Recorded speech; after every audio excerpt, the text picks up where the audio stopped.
Los antiguos lo llamaron el ojo de todo el mundo, el corazón de un imperio perdido que duró más de 1000 años. Santa Sofía, la iglesia de la divina sabiduría, era la corona de su gloria, la gloria de Bizancio.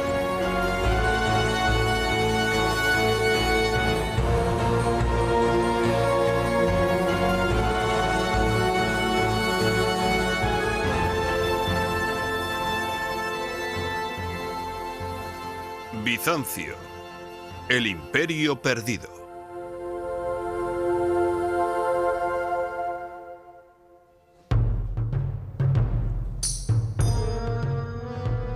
El desvanecido imperio de Bizancio, nacido de la pagana Roma. El sueño de un imperio romano cristiano que abarca desde España hasta Siria.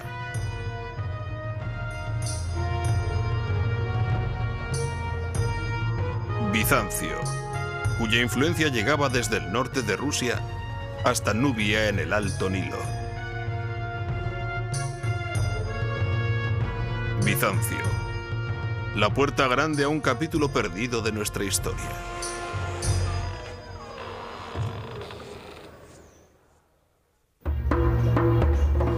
Construyendo el sueño.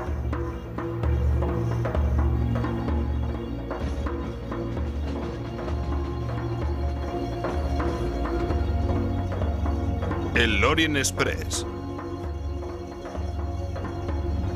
Viajé por primera vez en esa línea en los años 60. Compré un billete en la estación Waterloo de Londres para ir hasta Estambul, en Turquía, algo que me había fascinado toda la vida. Tardé 3 días en llegar. En realidad fue un infierno sobre ruedas, con cabras en los pasillos y el comunismo fuera de la ventana. De repente el tren entró en una curva y ¡pum! Me encontré de bruces con Oriente. Una ciudad dorada junto al mar, situada entre Oriente y Occidente.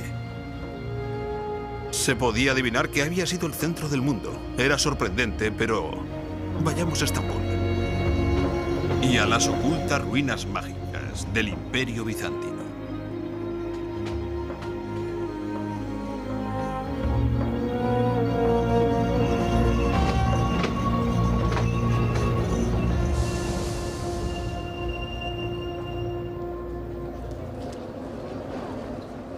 El Orient Express se paró aquí, en el corazón de la vieja ciudad.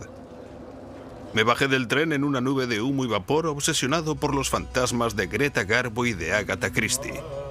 Por 1 millar de espías y arqueólogos. Por reyes y cortesanos de la Europa prebélica.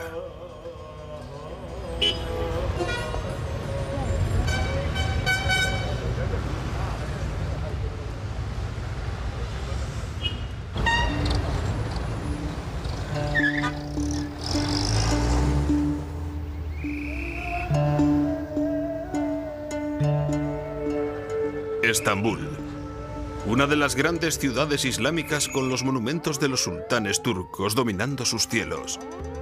Conquistadores que han gobernado aquí desde 1453.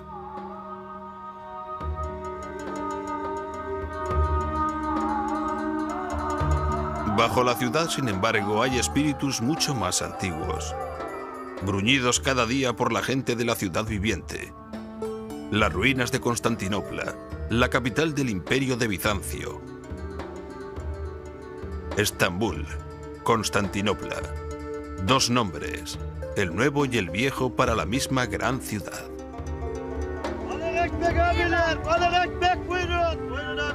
Hace 16 siglos, en el año 330, el emperador Constantino, primer emperador romano cristiano, eligió esta ciudad, entonces una pequeña ciudad griega, para que fuera su capital. Nadie sabe exactamente por qué. Hay algo que es seguro. Los grandes emperadores guerreros habían abandonado Roma y las ciudades de Occidente para siempre.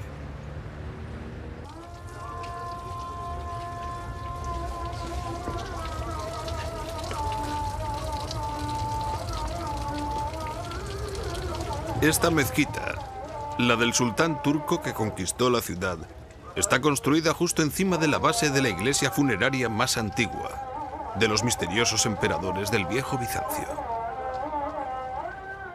¿Qué fue ese antiguo y medio olvidado imperio? El Imperio de Bizancio. Bizancio. Esa palabra mágica llena de sabor. Imaginemos que los imperios de Grecia y Roma nunca desaparecieron, sino que se fundieron en un único imperio situado entre el este y el oeste. E imaginemos que los emperadores de dicho reino, los sagrados emperadores, pudieron caer hechos pedazos en manos del populacho en plena calle. Los emperadores que podían mutilar a sus cortesanos y a niños, que mataban a sus sacerdotes y cegaron ejércitos enteros de invasores. Sin embargo, eran emperadores cuyos artistas crearon algunas de las imágenes más finas, más exquisitas que el mundo haya contemplado jamás. La visión del cielo y la tierra. Arquitecturas sublimes copiadas por todo el mundo, desde los califas de Bagdad hasta los papas de Roma, los reyes de Alemania y las tribus de Nubia. Visiones del orden celestial y del poder temporal que han echado raíces en lo más profundo del mundo moderno. Exactamente igual que esa mezquita, la mezquita del Conquistador, justo encima de las ruinas de Bizancio.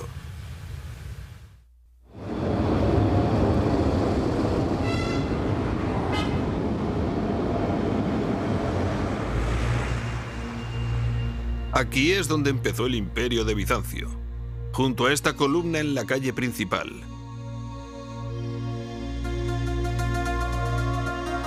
Una reliquia antigua, solitaria, en una ciudad moderna. En el año 330, en una preciosa mañana de mayo, la gran procesión se abrió paso por esta calle. Era el camino de una ciudad antigua llamada Bizancio. La procesión iba presidida por el gran emperador romano Constantino. Con él llevaba un puñado de sacerdotes paganos y cristianos que entre todos portaban gran cantidad de reliquias. Había 12 cestos llenos de migas. Se dice que era lo que había quedado del milagro hecho por el Señor con los panes y los peces. Allí estaba el hacha con la que Noé hizo el arca. Y había una estatua que el propio emperador trajo desde Roma en secreto, la estatua del dios griego Palas. En el preciso momento que ordenaron los astrólogos, enterraron todas las reliquias al pie de la columna y al son de los tambores que portaban palafrenes traídos de Egipto. Constantino cambió el nombre a la ciudad y la llamó Constantinopla, y la proclamó capital de su nuevo gran imperio. Ya se sabe que con el paso de los años, la misma columna empezó a ser considerada en sí como una reliquia, y los bizantinos, es decir, la gente que vivía en la ciudad, la bautizó con el nombre del clavo de Cristo, porque pensaban que la gran estatua dorada de Constantino, por la parte superior, tenía algo de uno de los clavos utilizados en la crucifixión. Todos los años, el día de Año Nuevo, es decir, el 1 de septiembre, los bizantinos acudían a la base de la columna a cantar himnos a San Constantino, el fundador de la ciudad y del poderoso imperio llamado Bizancio.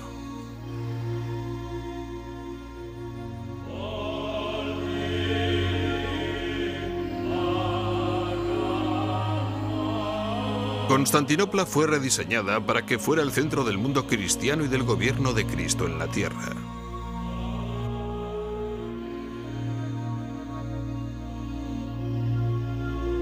Esos dos grandes cálices se fabricaron para que guardaran el misterio de la sangre de Cristo dentro de las iglesias de la ciudad. Templos que rezumaban oro romano y antiguas imágenes santas. Iconos que durante 1000 años inundaron Europa y el Oriente.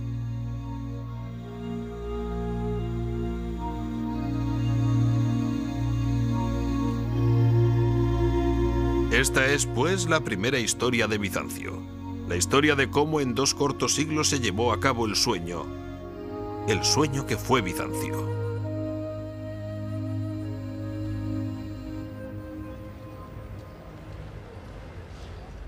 El emperador cristiano Constantino, el hombre que eligió la fe de Jesús y del Dios de Abraham, y creó el inicio de las iglesias y gobiernos en los que Occidente todavía confía, fue coronado, dicen, en York, Inglaterra, en el 306. Durante 40 años asesinó igualmente a enemigos como a su familia, y cuando murió, la gente le tenía tanto miedo que nadie se atrevió a tocar el cadáver hasta después de pasada una semana. La ambición de Constantino abarcó todo eso. Lo último del Imperio Romano con Constantinopla, no con Roma como la capital.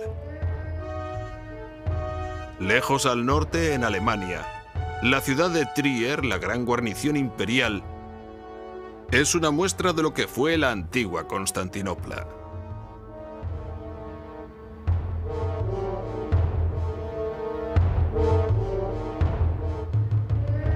La puerta de la ciudad todavía conserva la calle principal que conduce al centro.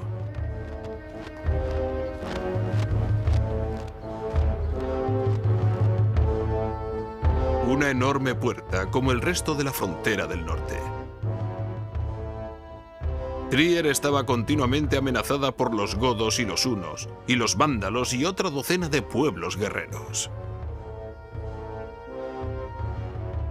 Constantino el Grande, el emperador, pasó por este mismo sitio hace 1600 años.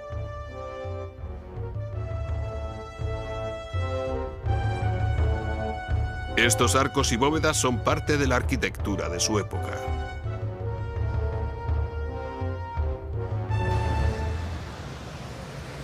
Una vez cruzada la puerta, la mayoría de las ciudades romanas se parecen muchísimo. Eran, si se quiere, una especie de idea abstracta de la ciudad, y se repetían en todos los paisajes desde el condado de York hasta Siria.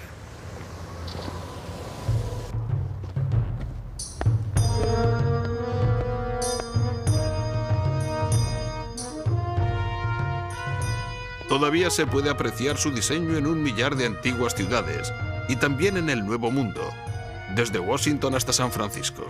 Los planificadores todavía utilizan partes del mismo patrón. Todas las ciudades romanas tenían caminos como este, amplias calzadas que le llevaban a uno del campo al corazón de la ciudad. Esta está en Palmira, en el desierto sirio. En Constantinopla era denominada sencillamente la calle principal. Ahora bien, lo que hay que ver es que detrás de todas estas columnas hay todavía filas de tiendas que se apostaban a ambos lados de la calle. Carnicerías, panaderías, fabricantes de velas, todo tipo de gente. En Constantinopla había productos de todo el mundo, África, China, el Báltico, se vendía de todo. Imaginemos al emperador entrando triunfal. Ha ganado una guerra, pasa por la puerta. Les han dicho a los tenderos que limpien un poco la calle. Han sembrado todo el pavimento de flores, las rosas le caen por encima y hay alfombras y sedas ondeando por las brisas. Toda la ciudad está absorta. Naturalmente, detrás de la calle principal están las casas de la ciudad, los siervos, los soldados, el resto de la gente. Hay tabernas, burdeles, todo lo que conforma una ciudad. Y entre ello destacan los enormes edificios que Constantino mandó construir antes de que la ciudad pudiera ser realmente llamada una metrópolis romana.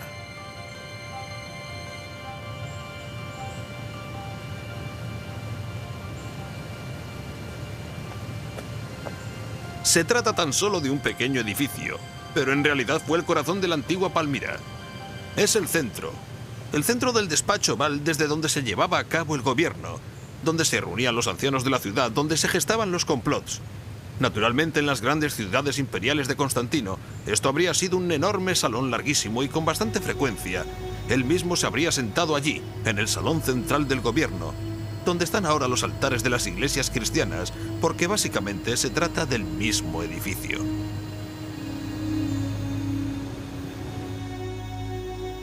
En el año 360, el hijo de Constantino construyó una magnífica iglesia en Constantinopla para el drama de la comunión imperial.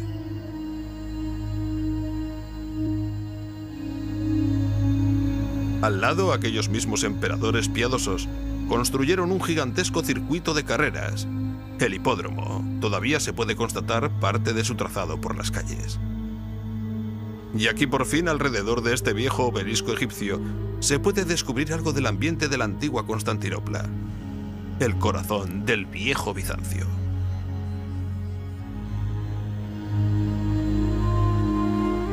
Esta piedra es como un enorme espejo reflejando toda la vida que antaño anduvo rondando por aquí. Ahí está el emperador y su familia. Los sucesores de Constantino entran en el palco real para comenzar una carrera de carros. Allí está el obelisco en mitad de la pista de la carrera, y los guerreros, en total unos 8, que salen corriendo a la vez. Se necesitaba mucha suerte para ser el vencedor. Aunque este lugar no era solo una pista de carreras, era el lugar donde la gente se encontraba con el emperador y su corte. Es la zona, el espacio de Bizancio. 100.000 personas rugiendo cuando los nuevos emperadores son presentados ante ellos, al mismo tiempo que los cautivos de las guerras foráneas son traídos y arrojados a los pies del emperador. Es el viejo parlamento, el corazón de Bizancio. ¿Y esa escena de ahí? ¿Dónde la han visto antes? Presten atención. El emperador está en medio con su familia, como un dios. Alrededor suyo están el ejército y los jueces, exactamente igual que si fueran santos. Debajo, suplicando misericordia, están los enemigos de Bizancio, los condenados. Es el gran juicio final aquí en la tierra, con el emperador interpretando el papel de Dios. Eso es, el emperador trae felicidad y armonía. El escenario trae suerte y victoria. Es el centro del mundo, una imagen, podríamos decir, una imagen del cielo y la tierra. De modo que si hubiéramos abierto las puertas del palacio que antes estuvo al lado del hipódromo, estaríamos abriendo las puertas terrenales del paraíso.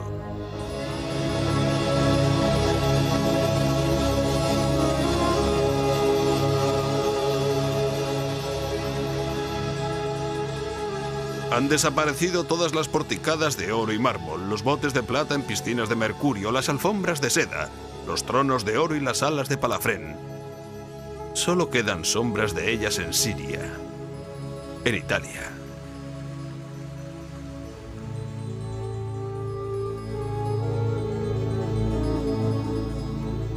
Sin embargo, Constantinopla tuvo una vez el palacio de todos los palacios, el palacio del Imperio Cristiano. Iglesia, hipódromo y palacio. Constantino había construido un motor sagrado que iba a potenciar a Bizancio para siempre.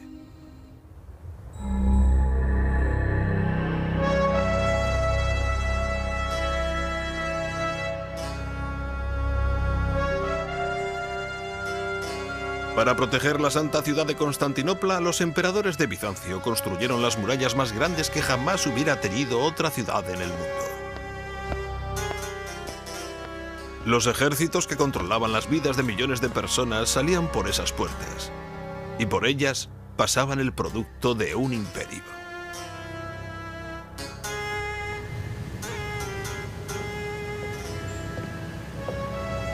Toda la historia de la ciudad está inscrita en la puerta, la gran puerta dorada del Bizancio imperial.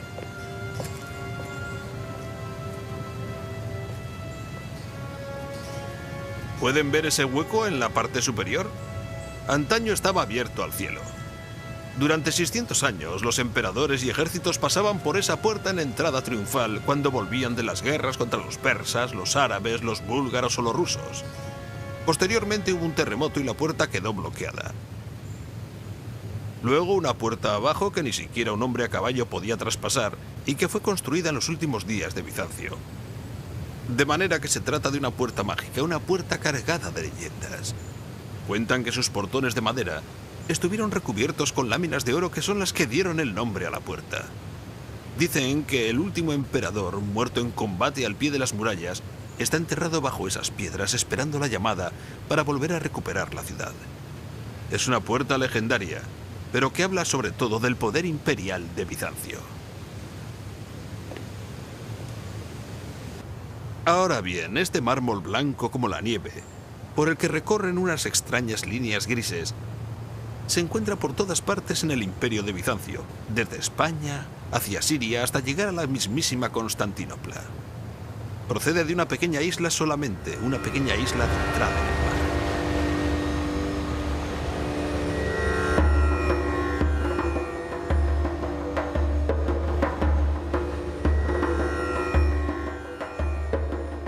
Al sudoeste de Estambul, a 3 días de navegación en una pequeña y antigua embarcación de esclavos, está la isla de Marmara. Su mismo nombre indica piedra.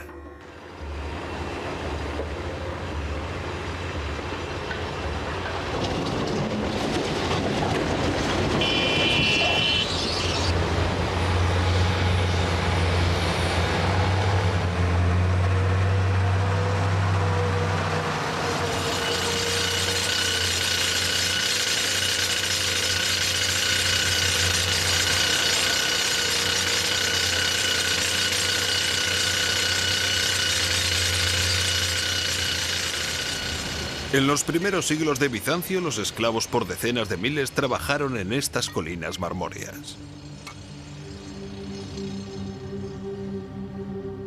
¿Cuánto les gustaba el mármol a los bizantinos? En el mármol, dice un sacerdote, Dios atrapó los campos de las flores y los bosques de las montañas, y pescado, y fruta, y las nieves que se derriten. Los antiguos bloques, todavía dispersos por todas partes, dan una idea de la frenética actividad que hubo que desarrollar para mover la preciosa piedra. Aún hoy en día, dentro de las modernas canteras, hay una antigua piedra que pesa unas 100 toneladas. Forma parte de una enorme columna para recordar las victorias militares de Bizancio. Si se hubiera acabado, habría tenido una escalera en espiral, esculpida dentro de ella, y filas de soldados esculpidos en su superficie curva. Sin embargo, todavía sigue ahí. Se rompió mientras estaba siendo extraída.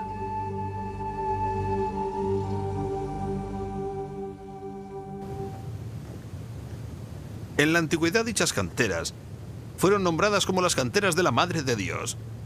Se podían haber llamado igualmente las canteras de la Madre de Constantinopla. Toda la ciudad fue fabricada en este lugar, por lo tanto fue una ciudad prefabricada. No es que mandaran los bloques, todo lo que salía de aquí estaba acabado o rematado.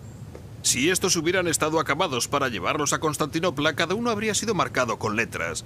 Esto, por ejemplo, tiene todo el aspecto de formar parte de la zona superior de un edificio, de un templo romano.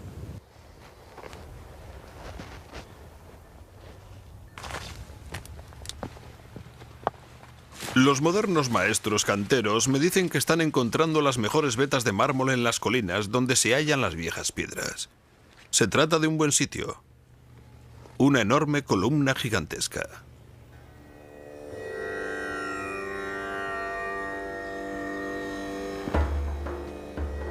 He visto el mismo patrón, la así llamada pluma del pavo real cortada en una columna rota que está al lado de la calle mayor de la parte vieja de Estambul.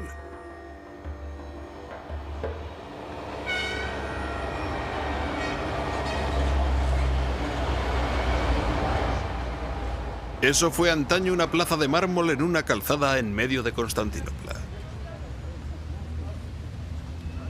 No creo que los turcos del moderno Estambul piensen mucho sobre las antiguas victorias bizantinas.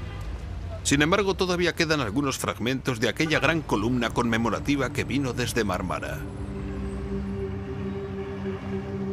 Los fantasmas de los ejércitos imperiales todavía siguen alineando sus botas en las procesiones por la ciudad.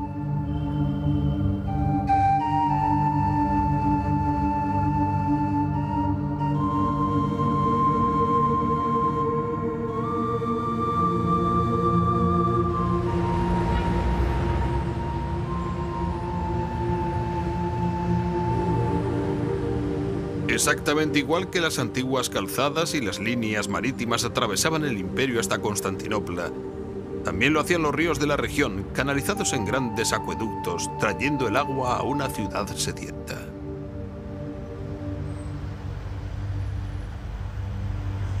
Debajo de la ciudad, excavado en la parte superior de la colina, un mundo misterioso de unos 1500 años de antigüedad. Contiene unas cisternas de agua fresca de tal forma que los bizantinos podían bañarse exactamente igual a como lo hicieron los romanos en salas de mármol.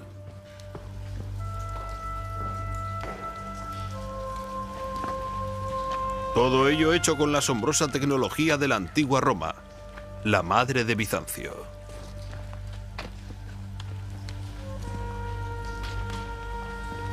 Las columnas de mármol, enormes bóvedas de ladrillo.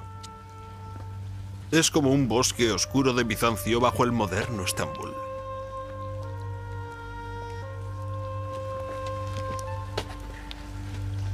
Aquellas letras griegas esculpidas en la columna con un cincel señalan las iniciales de uno de los canteros de Mármara.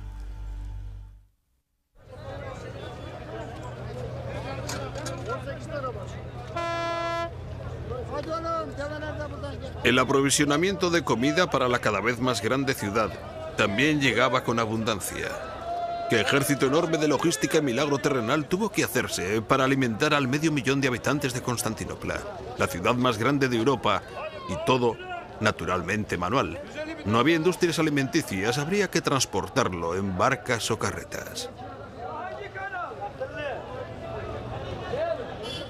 Los bizantinos creían que el mejor pescado se cogía dentro del palacio del emperador.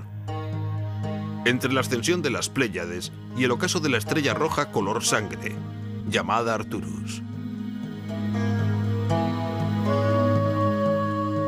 Los colores, olores o texturas del antiguo mundo cotidiano.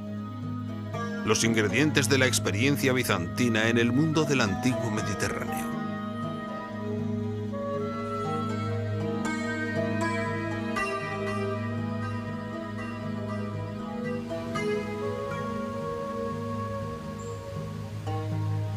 Al igual que a la gente del moderno Estambul, a los bizantinos les encantaba el pan y las verduras frescas.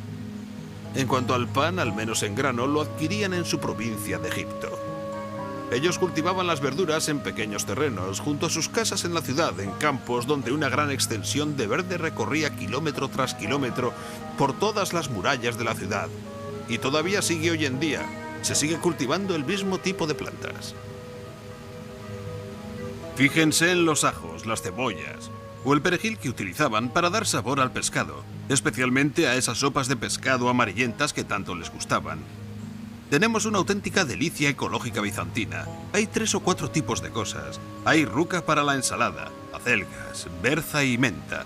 Todo crece junto y en gran cantidad.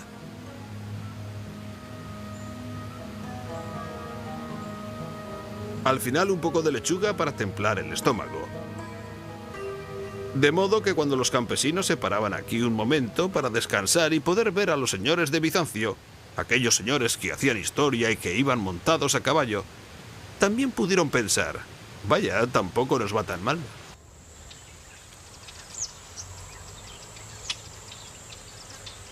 La economía bizantina estaba basada en la dieta mediterránea clásica: vino, grano, queso, verduras y aceitunas. El aceite de oliva era fundamental. Era el combustible de Bizancio. Iluminaba las calles, las casas y los faros. Engrasaba las carretas y curaba la calvicie, y se utilizaba para cocinar. En su primer siglo, el aceite de Constantinopla procedía sobre todo del norte de Siria. Esto es algo maravilloso. Es una pieza de la tecnología industrial bizantina. Una fábrica para elaborar aceite de oliva. Es un sitio pequeño y maravilloso. Les enseñaré cómo funciona. Es muy sencillo y lógico. Las aceitunas se recogían del árbol, las traían por esa callejuela en carretas, las echaban por una de las ventanas y caían ahí. Luego las metían en el molino. Este es un molino prensa para machacar las aceitunas. ¿Ven el tambor? Había 2 iguales a él. Llenaban un extremo, uno junto al otro, con una barra en medio, y entre 4 o 5 hombres empujaban desde afuera, convirtiendo las aceitunas, la piel y el hueso en una masa pulposa horrible. Luego lo sacaban y lo colocaban en esos círculos. Entonces, esa cosa que está en la pared sujetaba una enorme viga que iba por el aire. Y de allí colgaba un gran cilindro de piedra. Se le hacía caer lentamente sobre la pasta de olivas y el aceite se vertía dentro de esos tanques. No todos, porque aunque estaba presionado en frío, el aceite era aún muy impuro. De modo que lo sacaban y lo metían en ese otro tanque. En ese tanque había agua dentro, pero al verter el aceite, flotaba y las impurezas bajaban al fondo. ¿Ven esa pequeña zanja? Era una pieza esencial, porque por ahí se deslizaba el aceite más refinado.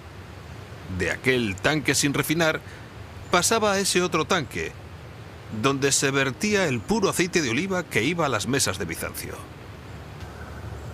Si hubiéramos podido pasar por este camino hace 1500 años, un 1 de septiembre, habríamos estado acompañados por miles de personas gritando y cantando alabanzas al Señor. Era la fiesta de San Simeón el Estilita.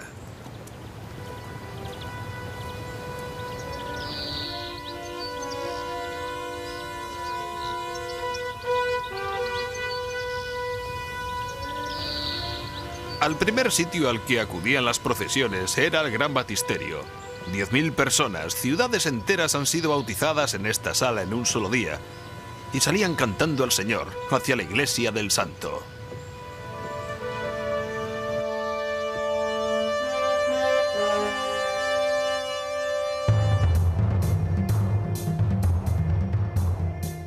Sigue siendo arquitectura romana, por supuesto. Arcos, bóvedas y columnas, pero también hay cruces cristianas.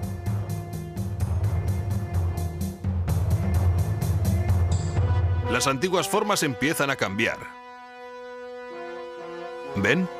El viento de la fe está doblegando todos los patrones antiguos paganos. Es el comienzo de lo que se podría llamar Bizancio.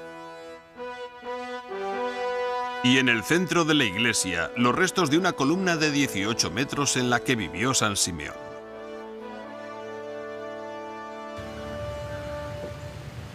Bien, ¿quién fue ese extraño hombre que vivió encima de una columna, al que venía medio mundo a ver, y al que cuando murió le construyeron esta estupenda iglesia en su honor?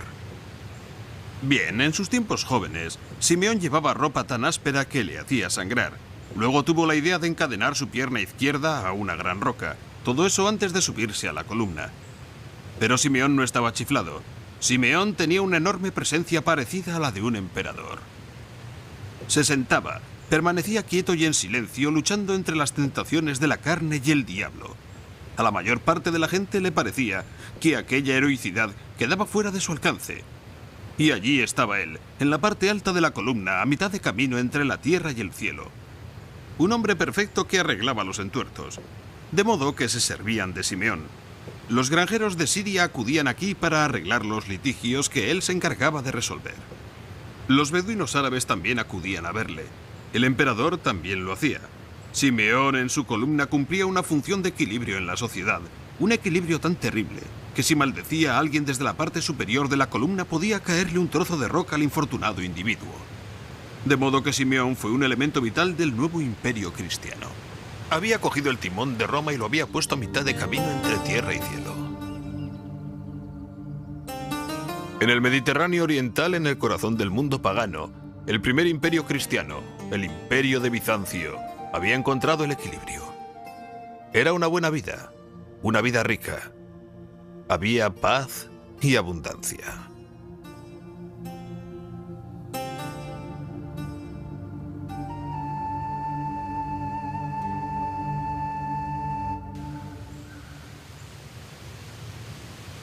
Saben, siempre me ha resultado interesante cuando la gente habla de la caída del Imperio Romano. Después de todo, Constantinopla cada vez se hizo más y más rica y no decayó en absoluto. Supongo que se dice eso porque cayó Roma.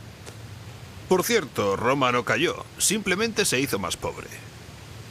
Constantino había trasladado la capital de las grandes ciudades del oeste al este. Y con él trasladó el gobierno, generales, artistas, arquitectos, todos los que contribuían a crear el imperio se trasladaron con él. De manera que en el año 475, 25 años después de que se acabaran de construir las murallas, el último emperador de Occidente, un joven emperador, envió la corona del imperio aquí a Constantinopla, a la Nueva Roma. Esta era una ciudad nueva, e imagino que la historia de la caída del Imperio Romano, es decir, del Imperio Occidental, fue algo que inventaron el Renacimiento y los papas quienes querían implantar la idea de la decadencia de un imperio pagano y un imperio occidental resurgente. Fueron muy buenos propagandistas pagando a Miguel Ángel y a Rafael para conseguir sus pretensiones, pero la verdad es que la vieja Roma, la antigua Roma, había sido modelada en las grandes ciudades del este. cuando se hicieron, por ejemplo, Antioquía y Alejandría unas espléndidas ciudades hechas de mármol. De modo que cuando se dice que Roma cayó, no es cierto, Roma no cayó. Sencillamente volvió a casa. Después de que el último emperador del oeste abdicara, Bizancio perdió la mayor parte de sus provincias europeas, aunque solo durante un siglo. En el año 55, unos ejércitos bizantinos totalmente remozados las habían reconquistado en Rávena, al norte de Italia. Dejaron una decoración impresionante en la iglesia como recuerdo.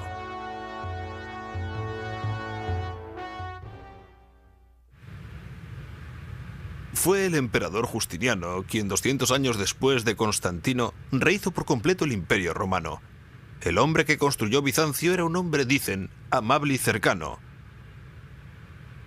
Un hombre que jamás manifestaba ira. Un hombre que con una voz suave y serena podía ordenar la muerte de miles de personas. Aunque él no organizó el imperio solo, su fuerte era la gestión. Los rostros con mirada dura que le rodean eran los miembros del equipo que él eligió para trabajar juntos. A él realmente no le importaba si eran patricios, romanos o venidos de los ambientes más humildes y duros. Él mismo procedía de una familia campesina, una familia analfabeta de Serbia. Justiniano, sin embargo, solo era la mitad del cuadro. La otra mitad fue una mujer notable, la emperatriz Teodora. Se casaron por amor y permanecieron juntos durante 25 años. Miren las jóvenes de la corte. Miran hacia los lados, un poco nerviosas, porque no es correcto que unas jóvenes miren directamente, a menos de que se trate de una mujer con poder, como era el caso de Teodora. Pero en realidad ese es el retrato de una mujer que se está muriendo de cáncer. Al cabo de 2 o 3 meses de acabar este mosaico, Teodora falleció. Justiniano siguió reinando durante otros 25 años. Nunca se volvió a casar y acudía a su tumba y le encendía velas hasta que fue muy anciano.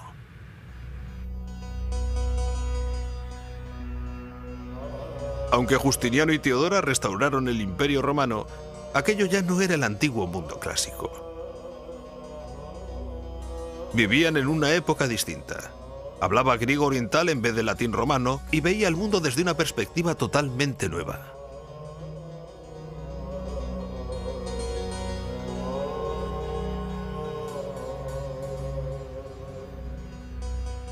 Observen estas esculturas. Probablemente son las últimas obras clásicas que se hicieron. Fueron realizadas por las generaciones anteriores a Justiniano. A primera vista, se puede pensar que se trata de algo parecido a lo que hay en los museos, es decir, grandes Alejandros y Césares pavoneándose. Pero no es nada de eso. Son nuevas y diferentes. Algo estaba pasando. Es un trabajo muy sencillo, muy realista. Líneas muy claras, con la barba de un día, cinceladas en el mármol ligeramente, como para enfatizar su transitoriedad, su inmaterialidad.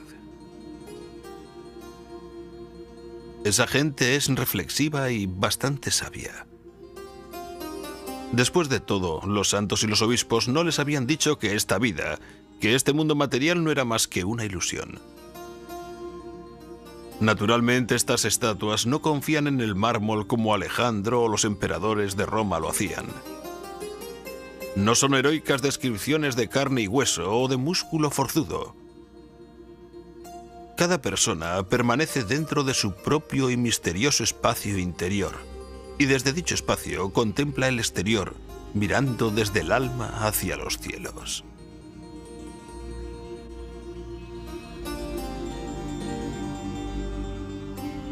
Como sería de esperar, hay que moverse a su alrededor. La sólida masa de mármol y su humanidad no son más que una ilusión.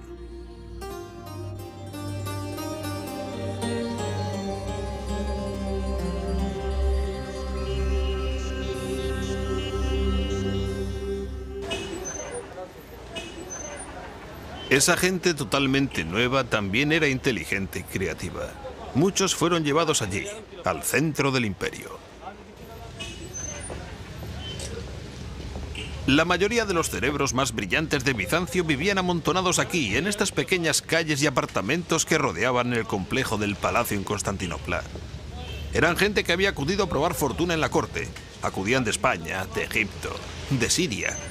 Eran matemáticos, abogados, médicos, científicos, magos, alquimistas, toda clase de gente particular y maravillosa que pululaba y vivía estrechamente junta en estas calles. Entre los años 520 al 530 hubo un gran hervidero dentro de aquella comunidad única. Justiniano y Teodora habían planificado construir nuevos palacios e iglesias, tales que deslumbrarían al mundo. Las antiguas formas, arcos, bóvedas y columnas se estaban utilizando para revolucionar. Esto redundaría en 10.000 iglesias diferentes durante más de 1000 años, en el estilo bizantino.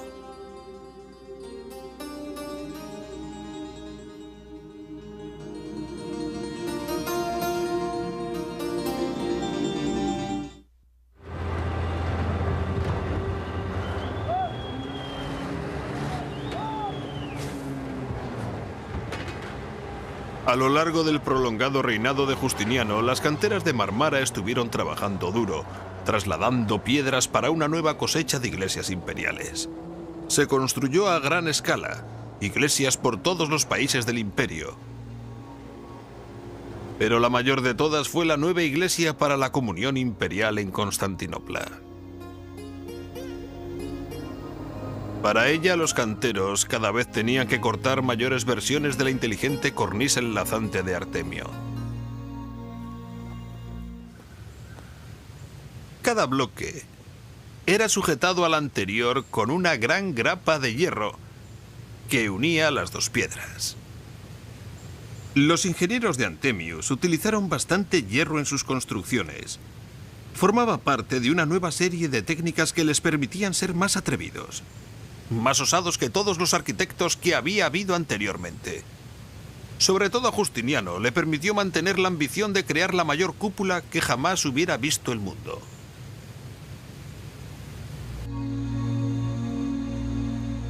Los misteriosos cargos, los mármoles mágicos traídos de todo el imperio surcaban los mares y llegaban a la ciudad santa de Bizancio para juntarse en el lugar de la comunión imperial. Era un sueño acabado.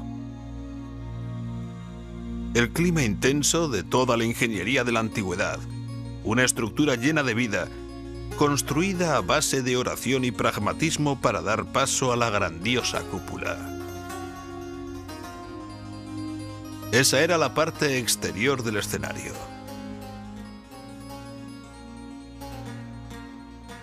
Dentro, un bosque de columnas sube hacia arriba en éxtasis.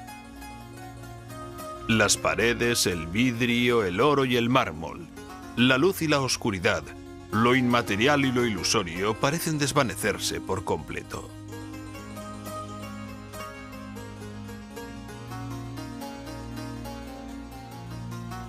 Es un perfecto mar de espacio para la sabiduría de Dios, para que baje y toque la tierra. Un perfecto escenario para los cantos de Bizancio. Mirad, han venido los señores de la tierra y el cielo.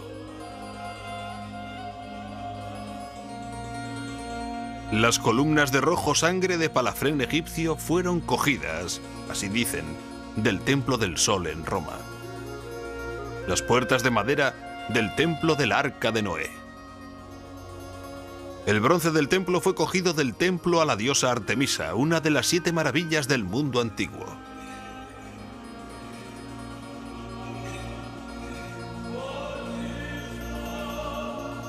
No resulta extraño que el edificio se haya convertido en leyenda.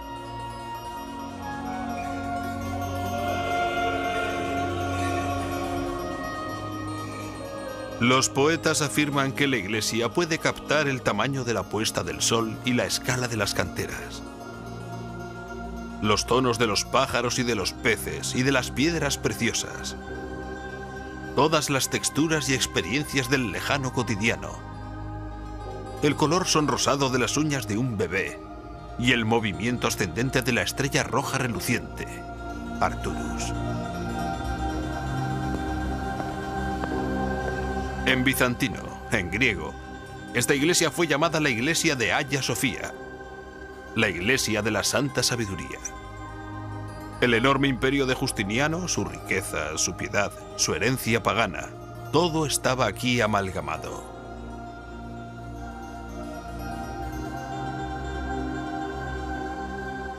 A lo largo de los 9 siguientes siglos, este tremendo edificio estuvo justo en medio de Bizancio, un símbolo de su auténtico destino en la tierra. Y en el último día de Bizancio, el emperador y sus tropas vinieron aquí a rezar antes de salir de sus muros para morir. Porque esas fueron las bóvedas que contenían el sueño que fue Bizancio.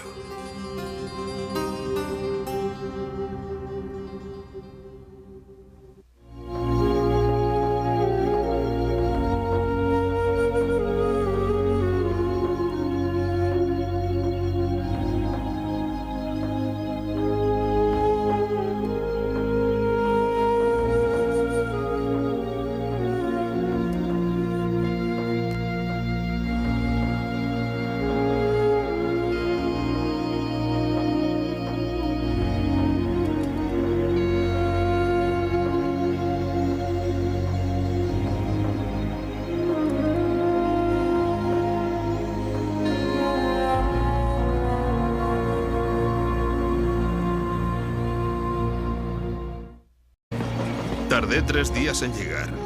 En realidad fue un infierno sobre ruedas, con cabras en los pasillos y el comunismo fuera de la ventana. De repente el tren entró en una curva y ¡pum! Me encontré de bruces con Oriente. Una ciudad dorada junto al mar, situada entre Oriente y Occidente. Se podía adivinar que había sido el centro del mundo. Era sorprendente, pero vayamos a Estambul. Y a las ocultas ruinas mágicas del Imperio Bizantino.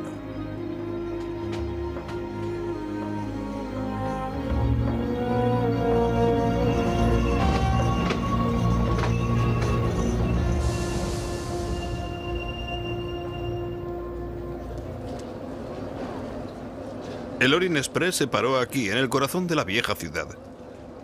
Me bajé del tren en una nube de humo y vapor, obsesionado por los fantasmas de Greta Garbo y de Agatha Christie, por 1 millar de espías y arqueólogos, por reyes y cortesanos de la Europa prebélica.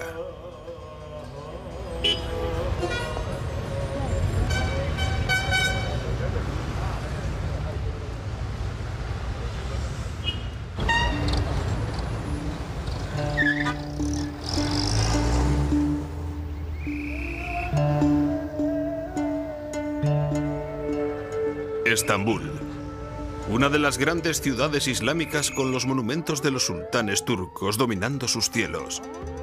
Conquistadores que han gobernado aquí desde 1453.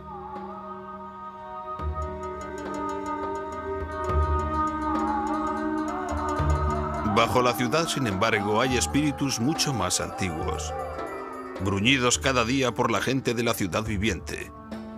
Las ruinas de Constantinopla, la capital del Imperio de Bizancio.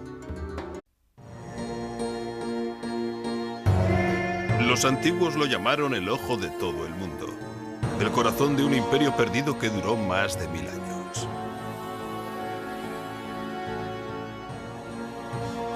Santa Sofía, la iglesia de la divina sabiduría, era la corona de su gloria, la gloria de Bizancio.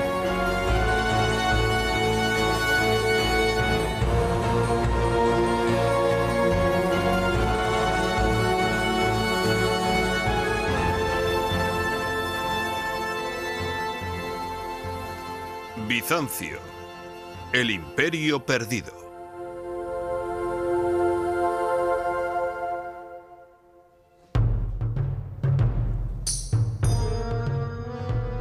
El desvanecido imperio de Bizancio, nacido de la pagana Roma.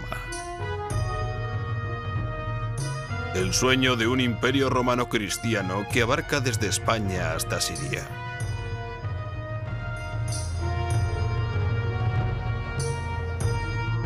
Bizancio, cuya influencia llegaba desde el norte de Rusia hasta Nubia en el Alto Nilo.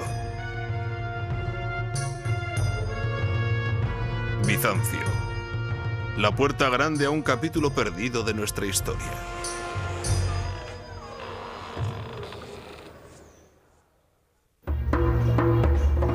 Construyendo el sueño.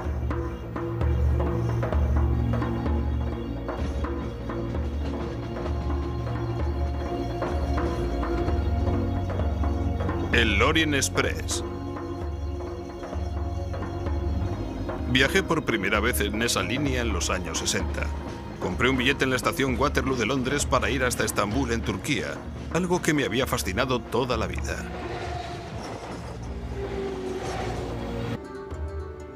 Estambul, Constantinopla. Dos nombres, el nuevo y el viejo para la misma gran ciudad.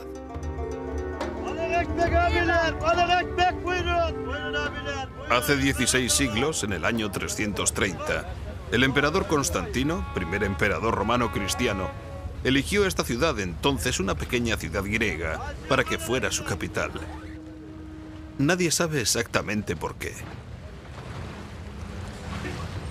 Hay algo que es seguro. Los grandes emperadores guerreros habían abandonado Roma y las ciudades de Occidente para siempre.